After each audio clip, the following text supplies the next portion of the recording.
திருவள்ளூர் அருகே கள்ளச்சந்தையில் விற்பனை செய்ய பதுக்கி வைத்திருந்த பெட்ரோலிய பொருட்களை அதிகாரிகள் பறிமுதல் செய்தனர். திருவள்ளூர் மாவட்டம் மாத்தூர் அருகே சாலையோரம் நிறுத்தப்பட்டிருந்த டேங்கர் லாரி உட்பட 2 வாகனங்களில் போலீசார் சோதனை மேற்கொண்டனர். இதில் டேங்கர் லாரியிலிருந்து பெட்ரோல் திருடப்பட்டதை கண்டுபிடித்தனர். ஓட்டுநர்களிடம் நடத்திய விசாரணையில் பேரல்களில் பெட்ரோலிய பொருட்களை தொழிற்சாலைக்கு கொண்டு செல்வது தெரியவந்தது. ஆனால் வெளியிலேயே வாகனத்தை நிறுத்திய ஓட்டுநர்கள் ஆலைக்கு செல்லாமல் தொழிற்சாலைகளுக்கு பயன்படுத்தக்கூடிய சுமார் 16,000 லிட்டர் பெட்ரோலிய பொருட்களை பேரல்களில் கடத்தி சந்தையில் விற்பனை செய்ய திட்டமிட்டதும் தெரியவந்தது.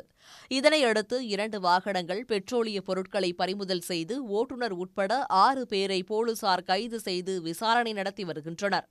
உடனுக்குடன் செய்திகளை தெரிந்து கொள்ள சன் நியூஸ் பெல் ஐகானை கிளிக் பண்ணுங்க.